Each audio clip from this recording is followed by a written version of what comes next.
আমাদের যে নির্বাচনটা সামনে আসছে অর্থাৎ ত্রয়োদশ জাতীয় সংসদ নির্বাচন, এই নির্বাচনটা আসলে মানে কতটা চ্যালেঞ্জিং হবে বা আপনি কি কি চ্যালেঞ্জ দেখছেন এখানে আসলে? আসলে আগামী যে নির্বাচন হবে, আমি আশাবাদী এবং জনগণও চায় নির্বাচন অবাধ, সুষ্ঠু এবং শান্তিপূর্ণ নির্বাচন হবে। এ ব্যাপারে আমি আশাবাদী। তারপরে তো আসলে ষড়যন্ত্র বিভিন্ন রকমের থাকতে পারে। অনেকেরই অনেক রকম এজেন্ডা থাকে। অনেকে চায় না দেশটা গণতান্ত্রিকভাবে এগিয়ে যাক, দেশটা স্থিতিশীল থাকুক, দেশটা সমৃদ্ধ হোক, বাংলাদেশের মানুষ মাথা উঁচু করে দাঁড়াক, এটা বৈষম্যহীন বাংলাদেশ হোক, সমৃদ্ধ বাংলাদেশ হোক, মানবিক বাংলাদেশ হোক। এটা অনেকে হয়তো চাইবে না, ষড়যন্ত্র থাকতে পারে। এই জন্য এই ষড়যন্ত্রকারীরা হয়তো তারা ষড়যন্ত্র করতেও পারে, নির্বাচনটা ভণ্ডুল করা, নির্বাচন পিছিয়ে দেওয়া, নির্বাচন না হওয়া, এই জাতীয় কিন্তু ষড়যন্ত্র আমরা হতে পারে। এটার আশঙ্কা উড়িয়ে দেওয়া যায় না। তারপর আমরা আশাবাদী যে সকল মহলের মানে শুভবুদ্ধির উদয় হবে, দেশটাকে বাঁচাতে হবে। এই যে অনেক ত্যাগ আর মানে কোরবানির বিনিময়ে আমরা একটা দ্বিতীয় স্বাধীনতা পেয়েছি, এই স্বাধীনতাকে সুসংহত করতে হবে। এবং আমার বাংলাদেশের আকাশে কিন্তু শকুনের আনাগোনা আমরা লক্ষ্য করছি। তো এখন ঐক্যবদ্ধভাবে আমাদের এটা মোকাবেলা করতে হবে। এবং এই এই যে বিপ্লব বা আপনি অভ্যুত্থান বলেন, এই অভ্যুত্থানে যারা স্টেক হোল্ডার, যারা এই পক্ষের শক্তি, তাদের নিজেদের মধ্যে মতভেদ থাকতে পারে, স্বার্থের মানে থাকতে পারে, ইন্টারেস্ট কম বেশি থাকতে পারে, কিন্তু একটা প্রশ্ন আমাদের ঐক্যবদ্ধ থাকতে হবে, দেশকে বাঁচাতে হবে। আপনার আপনার আপনার বক্তব্যের মধ্যে মাঝে মাঝে আপনি একটা কথা বারবারই বলছিলেন যে দ্বিতীয় স্বাধীনতা, আসলে এই দ্বিতীয় স্বাধীনতা বলতে কি বোঝাতে চাচ্ছেন? এটা দ্বিতীয় স্বাধীনতা তো খুব মানে আলোচিত টপিক। কারণ আমরা অনেক ত্যাগ আর কোরবানির বিনিময়ে 71 সালে প্রথম স্বাধীনতা লাভ করি। কিন্তু স্বাধীনতার চেতনা, যে গণতান্ত্রিক মূল্যবোধ, সাম্য, মানুষের ভোটাধিকার, মানুষ স্বাধীনভাবে কথা বলবে, তারপরে অর্থনৈতিক সমৃদ্ধি, এই ধর্মীয় স্বাধীনতা, এই যে মানে লক্ষ্যগুলো ছিল বা মানুষের আশা ছিল, সেটা তো আসলে ভুলুণ্ঠিত হয়েছে। আমরা বিগত ধরেন 36শে জুলাইয়ের আগ পর্যন্ত এই মানে যে ইস্যুগুলো ছিল, যে ইস্যুতে আমরা স্বাধীনতা এনেছিলাম, আমাদের পূর্বপুরুষরা যে স্বাধীনতার জন্য জীবন দিয়েছেন, সেটা অর্জিত হয় নাই। এবং অর্জিত হয় নাই বলতে আসলে দ্বিতীয় স্বাধীনতা আমাদের 36শে জুলাই আমরা সে অর্জন করেছি।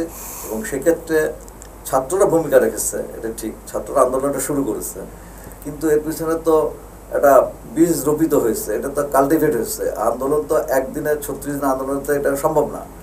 এর আগে বিভিন্ন রাজনৈতিক দল আন্দোলন করেছে, আলেম ওলামাদের হত্যা করা হয়েছে, গুম খুন করা হয়েছে, বাংলাদেশ জামাত ইসলামী কেন্দ্রীয় নেতৃবৃন্দকে ফাঁসি দেওয়া হয়েছে, তারপর আয়নাঘর করা হয়েছে, তারপর বিভিন্ন সময় বিভিন্ন মুভমেন্ট হয়েছে। আর ছাত্রদের আন্দোলন এটাকে একটু কী করেছে, বিস্ফোরণ ঘটেছে। যখন আন্দোলনকে দমানোর জন্য জুলুম, নিপীড়ন, হেলিকপ্টার থেকে গুলি করা, আবু সাইদ বুক চিতিয়ে দিল, তাকে হত্যা করা হলো, মানে খালি হাতে ছিল। তা এর পরবর্তী যে আন্দোলনটা একটা তুঙ্গে উঠছে আর কি, 9 দফা থেকে 1 দফায় উন্নত হয়েছে। এই জন্য আমরা একটা দ্বিতীয় স্বাধীনতা বলছি। আসলে এই যে বর্তমান যে সরকার, এটা আসলে ইন্টারিম সরকারও বলা হচ্ছে, আবার নানানভাবে আর কি সরকারকে ডাকা হচ্ছে আর কি।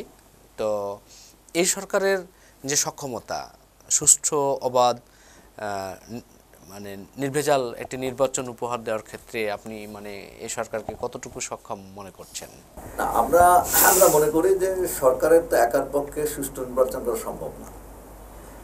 সরকারের সদিচ্ছা থাকবে, তার সাথে সাথে রাজনৈতিক দলগুলো সদিচ্ছা থাকতে হবে।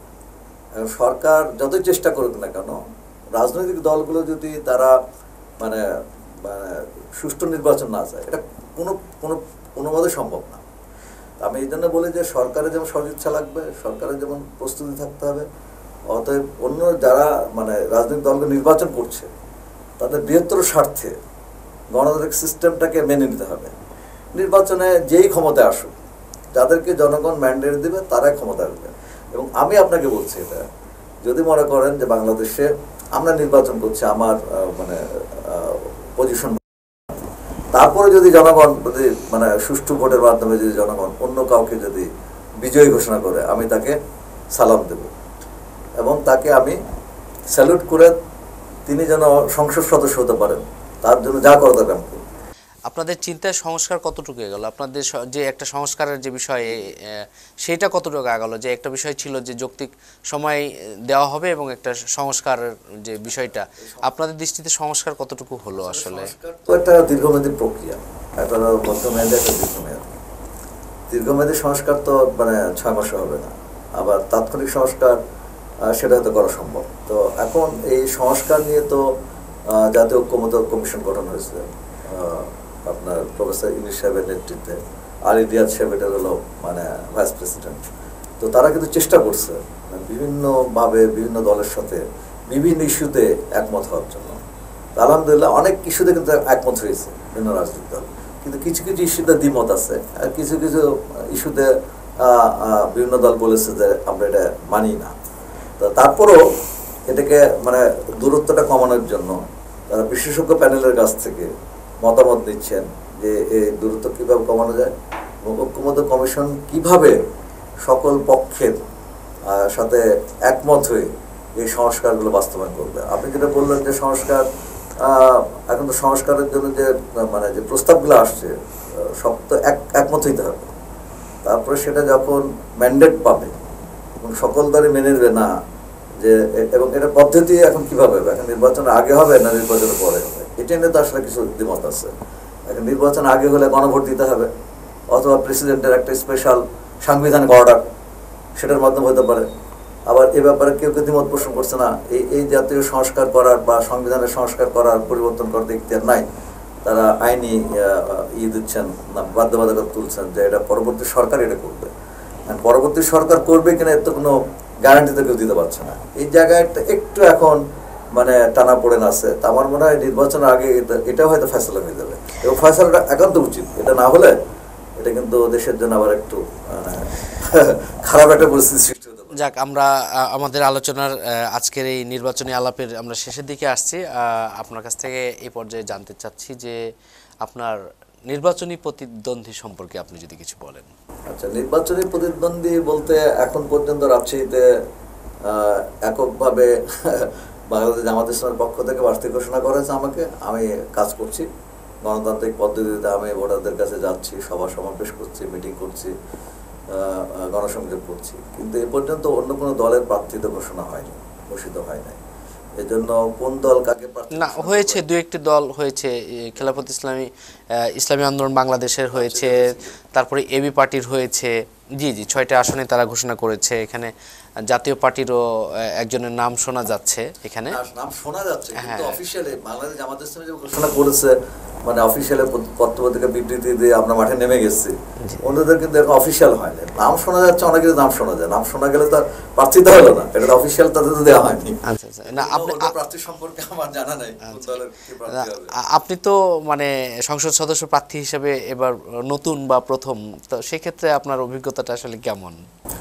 আসলে নির্বাচনটাকে আমি সবসময় মনে করি একটা মানে জটিল, কঠিন ও ঝুঁকিপূর্ণ কাজ, এবং এটা একটু মানে আমরা যেটা পেশাজীবী, আমরা রাজনীতি করেছি ঠিক আছে, কিন্তু রাজনীতিটা ছিল ইসলামী মুভমেন্ট।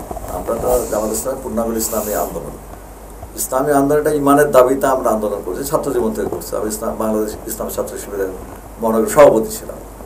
তারপর থেকে তো আমরা আন্দোলনে আছি আর কাজ করছি, এবং আমরা এটা একটা বলবো কি যে আমরা আখেরাতে মুক্তি, জান্নাত লাভের শর্ত বা এই টাইপের চিন্তা ভাবনা থেকে কিন্তু আন্দোলন করি। আর এই আন্দোলনের একটা অংশ হচ্ছে নির্বাচন। এটার একটা আমাদের 4 দফা কর্মসূচির মধ্যে সর্বশেষ দফা হচ্ছে ইস্তায়ী হুকুমত। আমাদের প্রথম দাওয়াত ও তাবলীগ, 2 নম্বর তানজিম ও তরবিয়ত, মানে প্রথম দাওয়াত ও তাবলীগ, 2 সংগঠন প্রশিক্ষণ, 3 নম্বর হচ্ছে সমাজ সেবা, সমাজ সংস্কার, আর 4র্থ দফা হচ্ছে রাষ্ট্রীয় ব্যবস্থা সংস্কার। এটা হলো 4র্থ দফার কাজ নির্বাচন। তো নির্বাচন তো আর সবাই করবে না, আমাদের রাজশাহীতে হাজার হাজার লক্ষ লক্ষ কর্মী আছে, তা ক্যান্ডিডেট হলো একজন। তো এই জন্য ইতিপূর্বে আসলে এখানে নির্বাচন অনেক আগে জামাত করেছে, মাঝখানে জোট ছিল, জোটের জন্য আমরা জোটকে সবসময় মানে একটা রাজনৈতিক প্রয়োজনে, দেশের প্রয়োজনে আমরা জোটকে জামাত সবসময় এর আগে ছাড় দিয়েছে। এই জন্য জামাতের ক্যান্ডিডেট রাজশাহীতে 15-20 বছর ছিল না। তো এবার যেহেতু একটা আলাদাভাবে নির্বাচনের প্রশ্ন আসছে, তারপর জোটেরও সম্ভাবনা আছে, এটাতে একদম ফাইনাল তা না, জামাত যেটা বলছে সামনে জোট হওয়ার সম্ভাবনা আছে, জোট হলে সেখানে কিছু আবার কম বেশি হবে আর কি, সেখানে কিছু প্রার্থী আমাদের ছেড়ে দিতে হবে। তো এই জন্য আমি প্রথম অভিজ্ঞতা হিসেবে আসলে ছাত্র জীবনে আমি নির্বাচন করেছি। আমি রাজশাহী মেডিকেল কলেজের মানে ছাত্র সংসদে নির্বাচিত ধর্মীয় সম্পাদক ছিলাম। এরপরে বিএমএ বাংলাদেশ মেডিকেল অ্যাসোসিয়েশন, ডাক্তারদের যে চিকিৎসকদের যে মাদার অর্গানাইজেশন, সে অনেকবার নির্বাচন করেছে। এবং রাজশাহীতে আমি অ্যাসিস্ট্যান্ট সেক্রেটারি, তারপরে জয়েন্ট সেক্রেটারি, তারপরে বিভিন্ন পদে নির্বাচন করেছি। আলহামদুলিল্লাহ কোনো মানে পরাজিত হয়নি। প্রতিবারে আমার প্যানেল হেরে গেল, আমি কিন্তু বিজয়ী হয়েছি। ছাত্র জীবনে আমার প্যানেল হেরে গেছে, আমি বিজয়ী। তো ছাত্র জীবনের এই বিজয়ের ধারাবাহিকতা এই সংসদ সদস্য পদেও কি আপনি মনে করছেন যে থাকবে? আপনি এ ব্যাপারে কি বলতেছেন? আমি আশাবাদী, কারণ আমি তো মানে খুবই মানুষের উচ্ছ্বাস প্রকাশ, মানে কিছু মানুষ এক্সপ্রেশন থেকে বোঝা যেত। কিছু মানুষ হয়তো সামনাসামনি বলে ভোট দিব আর কি, এটা না বলতে পারে না, কিন্তু যখন একজন মানুষ এগিয়ে আসে, জড়াইয়ে ধরে, বা বলে যে আমরা 3 বার অন্য পার্টিকে ভোট দিচ্ছি, এবার আমরা ভোট আপনাকে দেবো, মানে জামাতকে দেবো, দাঁড়িপাল্লাকে দেবো, অনেকে বলছে আপনাদের বলা লাগবে না, আমরা ডিসাইডেড, আমরা ভোট দেবো। তা আমি কিন্তু খুব কনফিডেন্স যে এবার জামাত ইসলামী বা দাঁড়িপাল্লার প্রার্থী, আমি ডাক্তার জাহাঙ্গীর বলে না, দাঁড়িপাল্লা মানে জামাতের ক্যান্ডিডেট বিজয়ী হবে। এই ক্যান্ডিডেট চেঞ্জও হয় যদি, তাহলে ডাক্তার জাহাঙ্গীর চিন্তা আর কি হয়ে গেল, আমার ধারণা বিজয়ী হবে। কারণ মানুষের মধ্যে একটা দাঁড়িপাল্লা বা জামাত ইসলামী একটা আলাদা একটা উচ্ছ্বাস আমি দেখছি, আমি খুব হেভি কনফিডেন্ট আর কি। তো আমরা আপনার কাছে জানতে চাই যে আপনি যদি নির্বাচিত হন, তাহলে সেক্ষেত্রে রাজশাহীবাসীর জন্য আপনার কি ধরনের ভূমিকা থাকবে? আমি এর আগে আপনার আলোচনায় আসছে যে আমাদের বেকার সমস্যা, তারপরে হলো বলেছি চিকিৎসা ব্যবস্থার উন্নয়ন, এটা বলেছি। আর আমার আরেকটা চিন্তা আছে, সেটা হচ্ছে যে রাজশাহী যে পদ্মা নদী, এটা আমাদের বিরাট অ্যাসেট। পদ্মা নদী ঘিরে কিছু কাজ করা যেতে পারে। সেটা হলো পদ্মা নদীর চরে যদি আমরা সিলিকন ভ্যালির মতো, সিলিকন সিটির মতো যদি আমরা একটা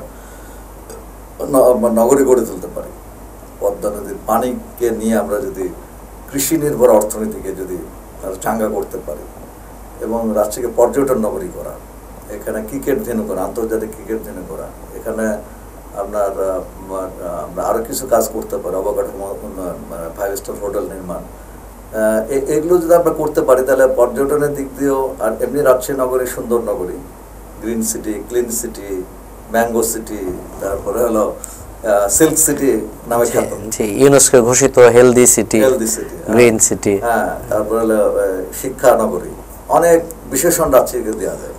এর সাথে যদি আমরা একটা পর্যটন নগরী হিসেবে গড়ে তুলতে পারি, তাহলে এটা একটা কর্মসংস্থানের একটা কাজে লাগবে, আর এটা একটা ধরেন আইকন।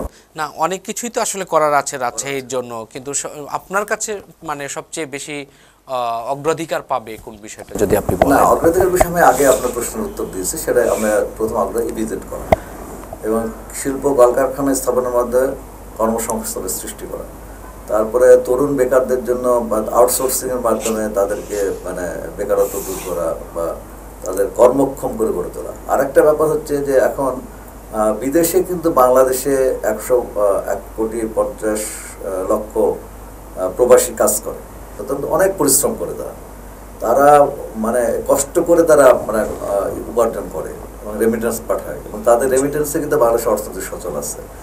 কিন্তু মানে তাদের যদি দক্ষতা, যদি স্কিলটা যদি বাড়ানো যায়, ভাষা যদি বাড়ানো যায়, বিশেষ করে নতুন যারা যাচ্ছেন তাদের যদি তাদের নিজ নিজ সেক্টরে, বিভিন্ন দেশে কিন্তু আমাদের মানে কাজটা খুব ছোটো মনে হতে পারে, যেমন স্যানিটারিতে যারা কাজ করে, তারপরে যারা প্লাম্বিংয়ে যারা কাজ করে, যারা মানে ওয়েল্ডিংয়ে যারা কাজ করে, যারা ড্রাইভিংয়ে যারা কাজ করে, যারা নির্মাণ শ্রমিক, তাদের ব্যাপক চাহিদা আছে। কিন্তু আমাদের যাদের পাঠানো হচ্ছে তাদের অনেক সময় দেখা যাচ্ছে যে এই স্কিল থাকার জন্য বা যে সমস্ত দেশে পাঠানো হচ্ছে সে দেশের প্রাথমিক যে ভাষা জ্ঞান সেটা না থাকার, কমিউনিকেশন গ্যাপের জন্য তারা কিন্তু কাঙ্ক্ষিত বেতন ভাতা বা তাদের সুযোগ সুবিধা পাচ্ছেন না। এই ক্ষেত্রে যে সমস্ত দেশে আমরা পাঠাচ্ছি তাদের যদি ভাষা জ্ঞান সেভাবে ডেভেলপ করা যায়, তাদের স্কিল যদি ডেভেলপ করা যায়, এমনকি গৃহকর্মী কিন্তু বিদেশে প্রচুর চাহিদা আছে। তো আমাদের বিদেশে তো সব ওভেন চলে, ইলেকট্রিসিটি চলে, তারপরে মানে অন্যান্য যে সমস্ত আধুনিক অ্যাপ্লায়েন্স চলে।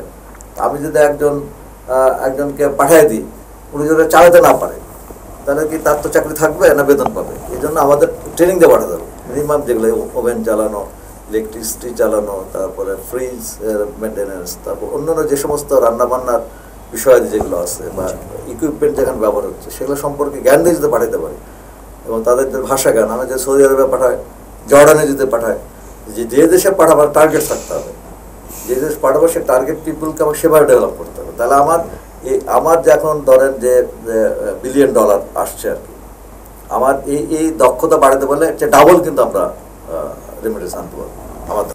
জি, আপনাকে ধন্যবাদ।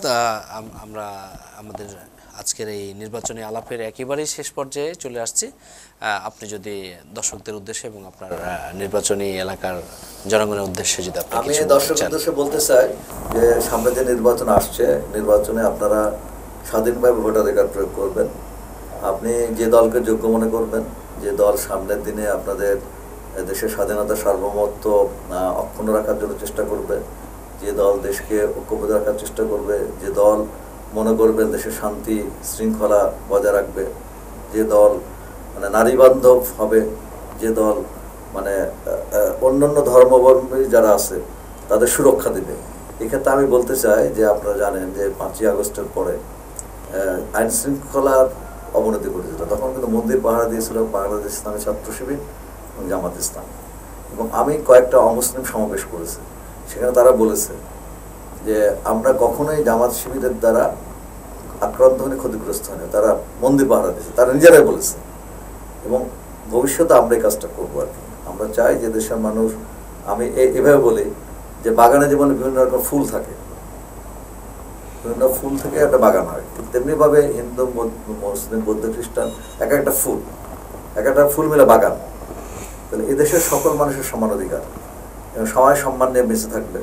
আমরা মহিলাদের সম্মান দিতে চাই, ইসলামেতে নারীদের মর্যাদা অনেক বেশি, এবং আমরা এটাও বলেছি নারীদের জন্য নারী বান্ধব মানে কর্মক্ষেত্র, এবং তারা যে সম্মানের সাথে যেন কাজ করতে পারে, ইজ্জতের সাথে চলতে পারে, এবং তাদের জন্য আলাদা কর্মক্ষেত্র প্রস্তুত করা, এটা আমাদের একটা চিন্তা আছে। তো আমি আশা করি আগামীতে আপনারা বুঝে সুঝে ভোট দিবেন এবং ন্যায় ইনসাফের পক্ষে ভোট দেবেন। দাঁড়িপাল্লা তো ন্যায় ইনসাফের প্রতীক, মিজান বলা হয়েছে কোরআনে। আশা করি আপনারা আপনাদের সঠিক রায়টা দেবেন। তো আপনাকে অনেক ধন্যবাদ ডেইলি সিটিজেন ভয়েসের স্টুডিওতে এসে আমাদের সময় দেওয়ার জন্য এবং আমাদের দর্শকদের উদ্দেশ্যে কথা বলার জন্য। প্রিয় দর্শক, আমরা এতক্ষণ কথা বলছিলাম বাংলাদেশ জামাত ইসলামী রাজশাহী মহানগরীর নায়েবে আমির এবং বাংলাদেশ জামাত ইসলাম মনোনীত রাজশাহী 2 সদর আসনের সংসদ সদস্য প্রার্থী ডক্টর মোহাম্মদ জাহাঙ্গীরের সাথে আজকের মতো আমরা এখান থেকে বিদায় নিচ্ছি। আপনারা যে যেখান থেকে আমাদের এই অনুষ্ঠান দেখছেন সবাইকে এতক্ষণ আমাদের সাথে থাকার জন্য ধন্যবাদ জানাচ্ছি, এবং আপনারা আমাদের সাথে থাকবেন, ডেইলি সিটিজেন ভয়েসের সাথে থাকবেন। আপনারা আমাদের চ্যানেল দেখবেন এবং সাবস্ক্রাইব করবেন এবং আমাদের সাথে থাকবেন।